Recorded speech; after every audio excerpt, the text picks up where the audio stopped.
Welcome into the Illini Inquirer Podcast, and it's that time of week to talk with our guy, Illini Inquirer basketball analyst Mike LaTulip, former Illini basketball player, Wright State as well. And Mike, I don't know how much we can break down of the first game of the season.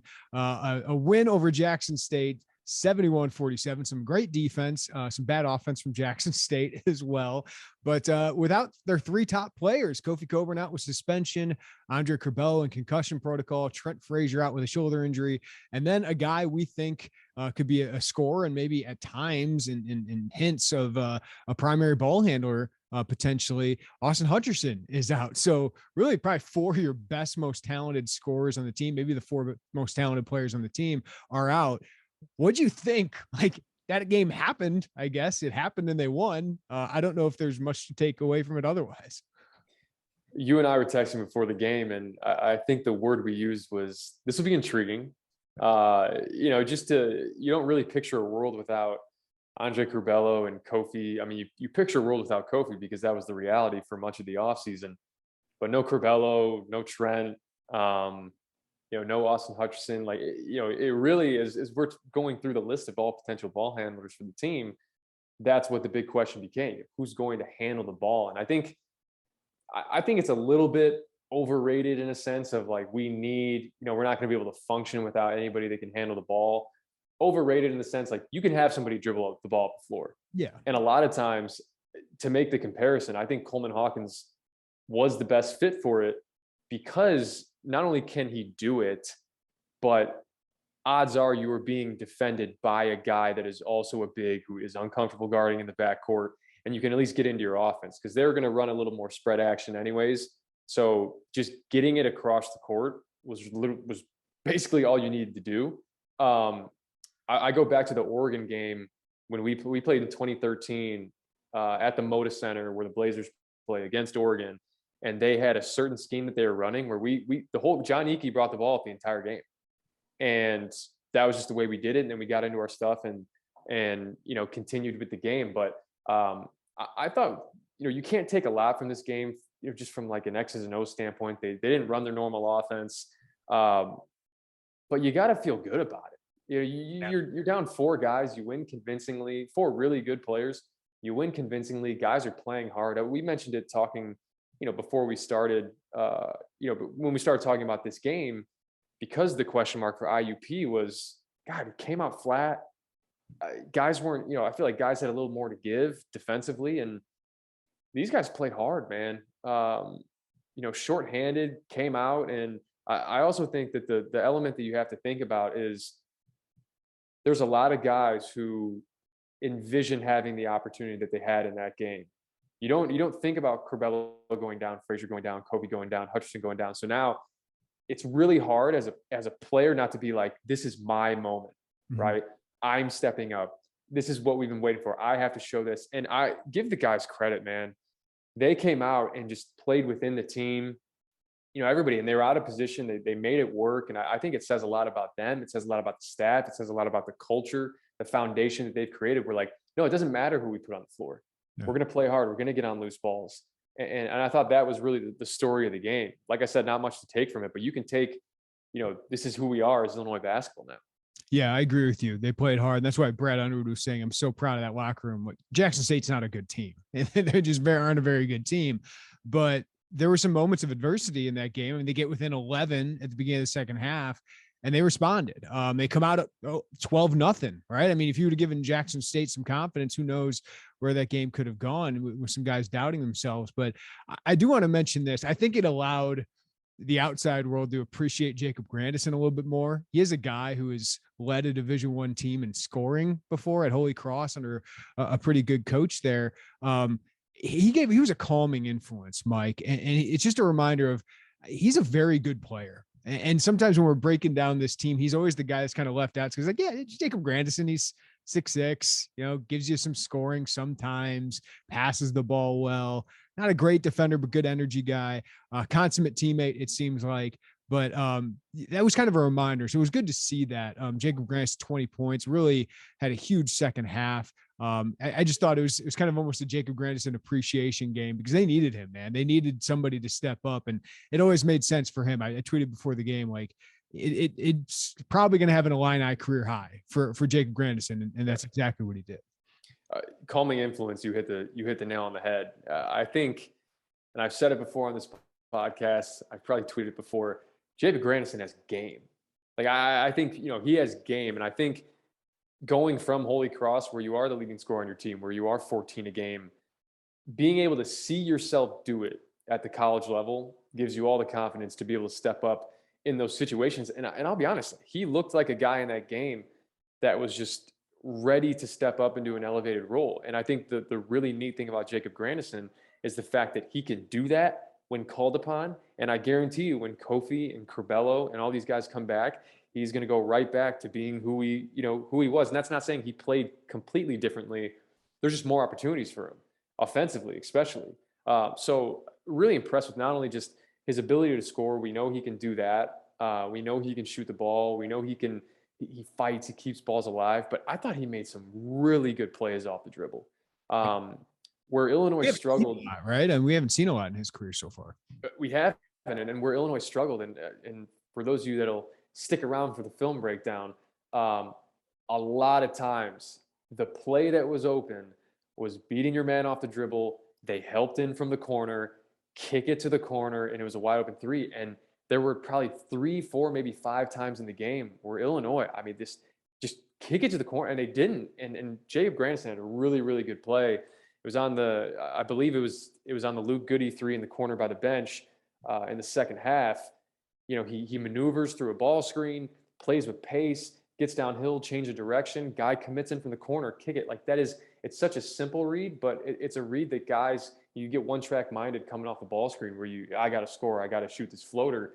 He made the right read. I thought, he got some fouls early, so I think that stunted his ability to be in there a little bit in the first half. But I just love his game, man. I love his game. And he really is a guy that as the season goes on, you need a guy that's just like, we know what he's going to bring. Mm-hmm. He's not a roller coaster.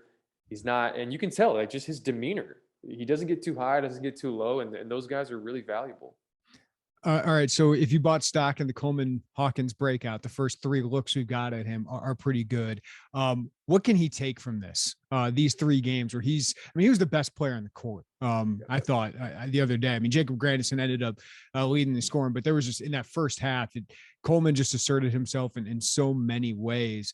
What can that do as they get to bigger tests and everybody starts coming back, all these other talented teammates?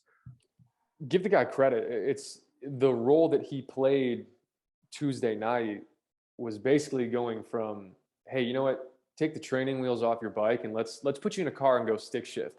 Like it really was, you start to see how much of a premium ball handling is and being able to get into offense, and not only getting into offense, but where you get into offense, right? You don't want to start your offense 33 feet from the basket. That's not how you run it in practice. So seeing him be able to not only just bring the ball up the floor, because I'll be honest, a lot of guys can bring the ball up the floor, but do you look comfortable doing it? And like I said, he not only looked comfortable bringing the ball up the floor, but he looked comfortable making some reads and making some decisions. But don't mistake comfortability for being mistake-free. Right. That's not what I'm getting at. He looked comfortable putting himself in a position to make those decisions. Some were turnovers, some were assists. Some kept the flow of the offense going, but really, the move that he made in the first half, where he's going downhill and kind of just had that little hook shot off the glass.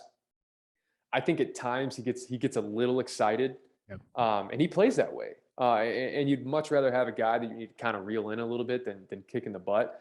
But his ceiling is insane. It is, and I think you watch the game and you watch the clips, and we did the film breakdown a couple of weeks ago. He can get so much better too. Mm-hmm. That's the scary part. And I do think he's a guy that when it's all said and done, his ceiling, there's no question that he can be an all league type of guy. And I think being able to learn from these guys and I think him not getting thrown into the fire as much as a freshman may end up benefiting him in the long run. You learn how to be around a winning culture, and some guys come in and they play for a bad team, and their experience is just on bad teams. And it's the old saying, every bad team has a leading scorer. But he's been able to learn how to win and what works. And He just has such good instincts, and just seeing the way he filled that stat sheet, 13 points, 8 rebounds, 3 assists, 4 steals, flying around.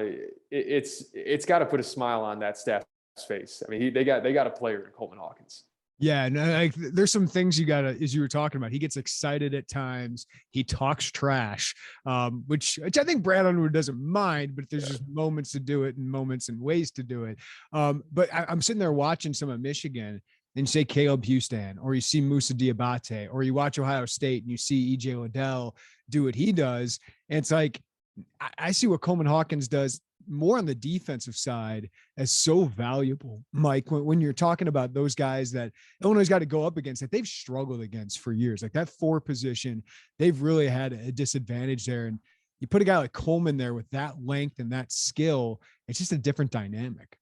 It is. And you look at the league, yes, it's a big man league, so to speak, but EJ Liddell's playing the 4.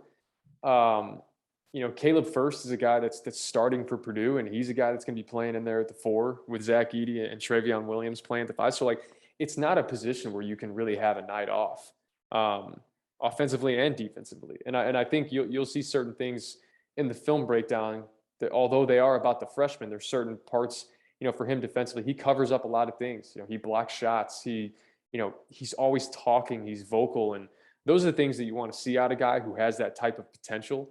He doesn't come off as really like a me guy, which oftentimes when you have a guy that has that type of trajectory, that has that type of ceiling, you can get caught up in your own world. And, but I really think that as we transition into playing better competition, and we'll get into it, but there's no better, I guess, barometer. There may be a better barometer, but a non-conference, low to mid-major team, the next game you play is against a preseason player of the year in the Sun Belt Conference. And it's a big man. Like, Jackson State didn't have many of those. So you really start to get to see how he fares against those types of guys, and, how he can utilize his length in certain ways to make up for, maybe his, I don't want to say his lack of strength, because he's just, he's built a certain way. He's skinnier. He's more wiry. But he's going to be really interesting as we go out through that season, just to see his progression and see how he continues to build on that throughout the year. For those of you listening, you've heard Mike refer to it. We're going to do a film breakdown, VIP film breakdown of the freshmen. So we'll have a bunch on that. But I do want to mention, I am in the Luke Goody fan club. I just think he brings a maturity that a lot of true freshmen don't. His jumper looks great. There were some questions after his junior year of high school about whether he could shoot a high enough percentage to be the role that he needs to be. It's been pretty good so far. And I think you, as Mike, as a shooter, can see that too, but it's just his presence, man. Like we've talked about it before, he just doesn't make a ton of freshman mistakes out there, and just knows how to play his role. So while I see RJ Melendez have flashes that I don't know if Luke Goody can do athletically. I just think Luke Goody has a really bright future, and he just looks like the kind of guy Purdue or Michigan State has as a sophomore, junior, senior that just bothers the heck out of you. Well, you want to talk about freshmen. You want to talk about all 3 of these freshmen. There's a reason why Luke Goody, you're going to see him on the floor more than the other 2, most likely. And the reason is defensively, this guy, and it's not 100%, but 97% of the time he is in the right position. And the other thing that I'll mention too, and I'll talk about on the breakdown, when Luke Goody is guarding you, you feel him. You feel him. And that says a lot. He isn't the quickest guy in the world. So, and he does have size. So there may be instances where he is guarding maybe a quicker, smaller player. And you can play him in both of those positions defensively. But the way to make up for whether it's a lack of foot speed, which I don't think he has a lack of foot speed, so to speak, but there are quicker guys. And the way you make up for that is making the guy that you're guarding uncomfortable. And the guy that Luke Goody is guarding is typically pretty uncomfortable. And that's made all the difference for him starting on these games. But you make the point even offensively. I'll keep going back to the breakdown. So those of you that aren't VIP, become VIP so that you can see this on film.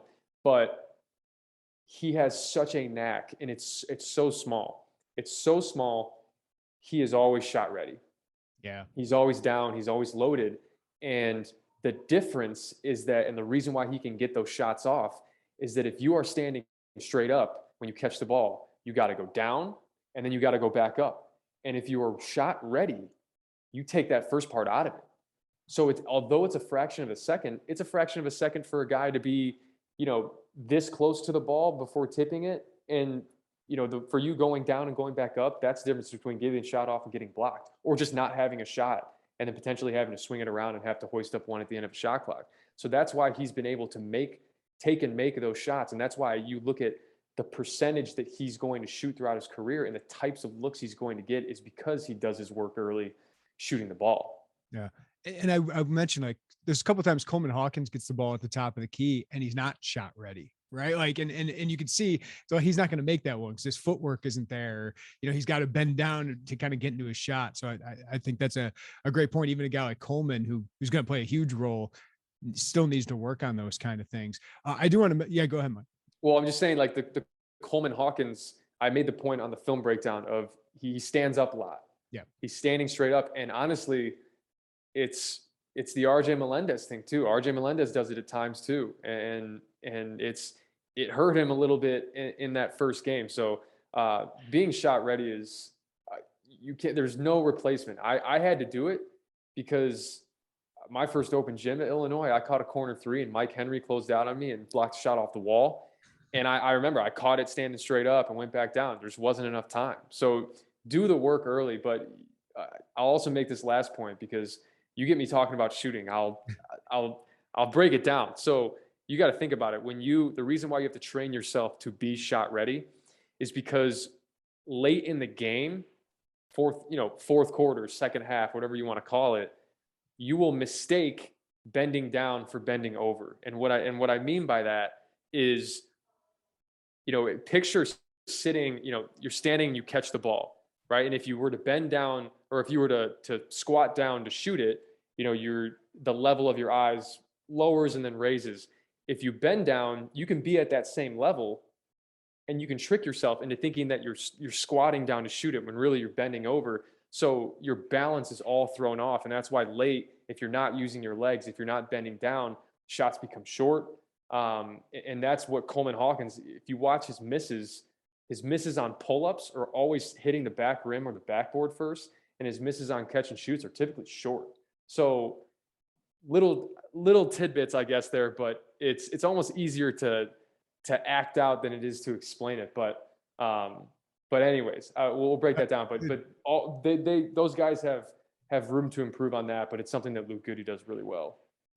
The boss man's music. Guys need to step up, and here's Benjamin Bosmans-Verdonk after barely playing his first 2 years. I'm not going to go crazy with this, and we'll talk about Omar, Payne, and Alfonso Plummer here. Maybe is like, what have we seen from those guys so far? But I do want to give Benjamin Bosmans-Verdonk a lot of credit for just bringing energy and effort, right, and physicality to the low post. And if that's your third string center, Mike, where you just got to get a guy who can bruise some people up, I think he earned a little bit of confidence and probably got himself a little bit of confidence the other night. I think you're absolutely right. And I think it gives the staff confidence in, if we are down a big and we do have to dip into our bench, into our depth, that we have a guy that can more than hold his own. I think if you remember correctly, back in the Big Ten tournament last year, I mean, he had some really, really serviceable minutes against Iowa. And I think the idea was we got Luka Garza on the other team. And if you're making the decision between Coleman Hawkins and Bosmans-Verdonk in that situation, you want, more meat, so to speak. And that's why they made that decision. And he, he knows his role. There's no substitute for a guy that knows exactly who he is, and what his capabilities are. I didn't think he did anything in that game on Tuesday that was like, all right, hey, settle down. Like, you're playing a little bit outside yourself. And there's the reason why you have, he scored 5 points. He was 1 for 4 from the free throw line, but we're praising him because we don't expect him to score 15 or go 8 for 8 from the free throw line. But the 10 rebounds in 21 minutes, keeping balls alive, 5 offensive rebounds, that's, and he's such a strong presence around the rim where he ended up putting Jackson State in foul trouble by getting to the line. So Can't say enough about him. And he comes off as a very selfless, like I said, another selfless guy that can go in there and doesn't make it about himself. So I was talking to somebody after the game. I was like, yeah, he looked like Chris Humphreys out there. Like he's just, guys are just kind of bouncing off of him. And, it was really good to see him have that type of performance because Illinois needed it. Yeah, he feels like you go across the street and play tight end for Illinois football if you needed to. For sure. I want to ask you, like, I'm not to the point where, some fans are like, could he be the second string center behind Omar Payne? It's like, no. Have you seen these moments of Omar Payne where the shots he can block, how explosive he is off the rim? But the rebounding has not been there. The getting stripped a couple times has been disconcerting. And then Alfonso Plummer, I just want to get your thoughts on what you've seen from those two transfers, because I think obviously they're going to play huge roles on this team, Mike, but we just haven't seen it yet in the game action that we've seen. Yeah, I'll start with Omar Payne. And with big men at times, I don't tend to freak out about rebounding numbers because I always go back to Nana and some of the other bigs that I play with. Oftentimes, quite honestly, like they're blocking out. Yeah. It's very, it's not every time are you blocking out and getting the rebound. Typically, you're clearing your guy out to clear a path for a Luke Goody or any of these guys that are running in to grab a rebound, right? I mean, Coleman Hawkins, he's more, although he'll check out and he's great with his box out, he can be more of a fly in and grab the rebound guy because odds are Omar Payne is under the basket. He's around the basket. So I'm not too worried about the rebounding numbers. He was loose with the ball. But again, that's more of the spread. You're not going to run that. Like once Curbelo's in there, he's much more back to what he's comfortable doing, which is setting ball screens, rolling to the rim hard. DeMonte hit him on that lob and you look, you're like, there it is. That's Omar Payne. Omar Payne laying on his back out of bounds by the cheerleaders and coming back in and blocking a shot. That's Omar Payne. So, you like I said, you're not asking a lot of him. So when these guys come back in, I think he's, because when he's spotlighted and he's starting, like he may not be ready for that yet. But playing him more in an offense that suits him a little bit better, where he's screening, he's rolling, I think he'll feel a lot more comfortable. And also, it's his third game with a new team. He's adjusting to all that. Luckily, he's playing a similar role that he played in last year. So not too worried about Omar Payne. I still think he'll be kind of that, depending on foul trouble, he'll be like a 10 to 12 minute guy. I know he played 17 the other night, but Alfonso Plummer, I think he's another guy. And I think I had somebody tweet me before the game that was like over under 8.5 Alfonso Plummer threes in this game with all these guys out. And I said, probably under, because you need to have a guy that can create to get him those shots. And you saw that on full display, where if you don't have a creating point guard, those open shots are hard to come by. And he missed a few that he's probably more accustomed to making, but I still like what he brings to the table, because at the very least, he's a guy you got to account for offensively. Defensively, he has more to give. I don't know if it was Brad Underwood going nuclear because he didn't dive on that loose ball, but it seemed to be that way. Yes, he did. You were there, you were closer, you probably saw it, and said some choice words there, Mike, that I can't repeat on this podcast. Those type of things that I believe that in these next 5 games, and maybe we'll be able to refer back to it, you're going to see Alfonso Plummer dive on a loose ball that maybe he wouldn't have dove on before. And that makes all the difference too, right? It's just getting your hands dirty, but making sure that he's not a guy that is a net negative defensively. Because if he's not bringing something to the table offensively that night, and he'll always bring something to the table because, like I said, he's got to be accounted for. But defensively, he's got to just be, like I said, similar to Curbelo, like be a really good position defender. Watch Luke Goody. Watch he is always in the right position, head on a swivel. He's never having to scramble and be out of position. So I still think these two guys are really, really good for what they can bring to this particular Illinois team. Now, if you were going to start them both and play them, I think Plummer played 36 minutes. Probably won't play that during the season, but he'll be, probably 25, 27, depending on the game. So, like I said, I like I like the flashes that I've seen from both of them. And I think, at a smaller scale, when these guys are back, they're going to help this team win some games. Yeah, like I agree with you, Mike. Like it was hard to take away a lot because he did miss. I think there were 2 shots I thought were like halfway down and came out. I'm not worried about him making shots, but it's hard for him to make shots when he has to create them, right? Like when he's got Kofi around him, Curbelo, even a Hutcherson and Frazier, like those shots are going to be way more open and he'll be set. He's a set shooter for the most part.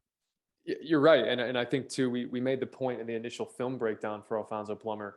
He is best when he is not shooting and has to put the ball on the floor. He is best if he just has his mind made up the second he starts dribbling, because when you start having him make decisions, that's why he had 4 turnovers in this game. I actually thought he made some really good passes. Yeah.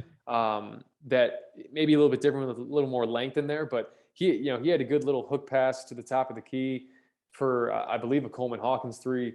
And then he also had a nice little bounce pass to Coleman Hawkins or to BBV, but he had some solid looks. But it's just not his strength. And luckily, like we've talked about before, it doesn't have to be his strength on this team. And then as the years go on, he can just, I guess the year that he's playing here, he just has to worry about Curbelo. Hey, just be shot ready, because you're gonna have open shots, and I think he's gonna excel in that, in that area this year. Okay, Mike, we don't know exactly who will be available. Brad Underwood, we're recording this at 2 p.m. on Thursday. Brad speaks at 4. I don't know if he'll give us a sure update, but Curbelo going through the concussion protocol. I would imagine we're enough time out where he should be back in the court. Not sure on Frazier, not sure on Hutcherson, but clearly Kofi will be out. And Arkansas State is going to be a much better test of this team. So I guess if we assume that Andre Curbelo is in, and maybe we shouldn't assume that, but he was getting a really good workout the other day, just not cleared for contact. What is this going to get? What's this game going to be like for them? And what are we going to learn about this team, considering that we could have multiple guys still out? I think you're going to learn more. That's for sure. Arkansas State's got some players. No Shot Omar is preseason player of the year, averaged 12 and 12 last year as a freshman in the Sun Belt, and I think he had 15 and 12 in their exhibition game, or in their opener. But look at a guy like Desi Sills. Desi Sills is a guy that played for Arkansas last year for their Elite 8 team, like played a lot of minutes. But he's a Jonesboro, Arkansas native, so he going home to play for Arkansas State. He was a guy that 21 points in their opener. Like he's a really, really talented guard, and he can defend as well. So it's going to, if you don't have Curbelo again and you don't have Frazier again, that ball handling is even more of a question mark now, because you're really going to have to take care of it. You're really going to have to make sure you get quality shots. But I do think that, I don't know, Andre Curbelo is running out and doing chest bumps with guys during the timeout. So I hope that we'll have him back, because he opens up so much for, Illinois won that game by 24 against Jackson State. And I firmly believe if just Curbelo plays that game, they win by 45. There's just so many more open shots and higher percentage shots that are created. But Arkansas State's going to be a test. They got players. So I'm excited to see how this team, if it is exactly how it looked like against Jackson State, how they combat the ball handling situation, but also, if we do have those guys back, and Curbelo and Frazier, Frazier, Hutcherson can be back, what can you look like against another team when you're taking that step up, right? You take a step up to Arkansas State, better competition.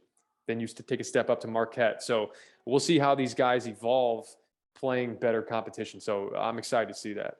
Mike, I'm trying to think if there's another year like this for Illinois. I'm thinking back to like 16, when you guys had like a ridiculous amount of injuries. I believe on that team, like Khalid Lewis had a bunch of injuries. I just remember guys being out at certain points of that season. How does this little stretch of disruption, right? Like you haven't been able to kind of build up with the team you're going to have going into Marquette, going into the Hall of Fame Classic. How does a team overcome that? Because I would imagine it just kind of pushes everything down the line a little bit to where this team can get into a rhythm. Yeah, I think you just have to take all the outside stuff, or whatever. It's the injuries, it's the suspensions, and just you roll with the punches. I mean, you can't. This is the same thing as last year, where people mistake, the 2021-22 Illini as they trained for an off season, and the team that they are opening night is the team that they are for the season, and we're going to overreact to it or underreact to it. The team is going to progress, right? Even when you get all these guys back, right? You're going to be better in December than you were in November, January to December, February to January. So, it was like the sky was falling last year when Ohio State came into Champaign. And I remember making the point of like, this team was never going to be a finished product in January.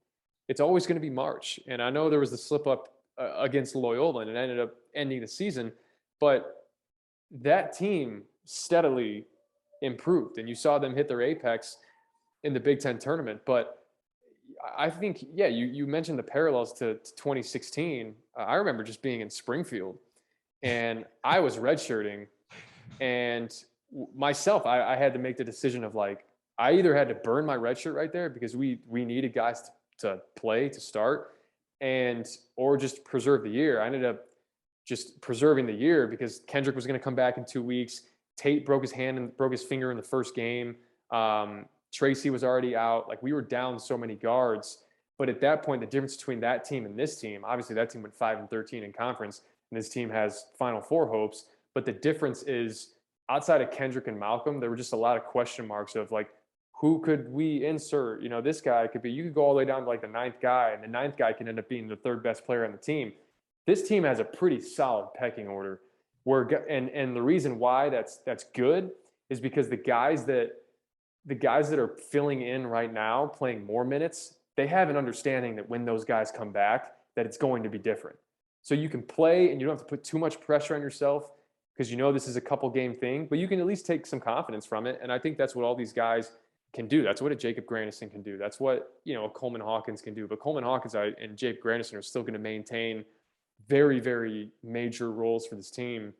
So, and there's a lot of distractions. There's suspensions. There's Trent, there's Curbelo. Like, just Curbelo's, we find out 30 minutes before the game that he's not playing. But, I think it can give a lot of confidence to this team and to the staff that, like, hey, even though it's a Division I team and we can roll out, we can have 4 guys down and still go out and win convincingly. And I think there's a lot to be said about that. And I always tie it back to the culture that has been built by Brett Underwood and the staff. If you need more Mike LaTulip, we got our VIP film room breaking down the true freshmen on this team. And Mike, when we talk on the podcast next week, we're going to have a lot more to talk about with 2 bigger tests, Arkansas State and Marquette. And then the big man comes back and the rest of the college basketball world has to deal with that. It's going to be a really fun next couple of weeks learning a lot more about this team. Absolutely. I'm excited.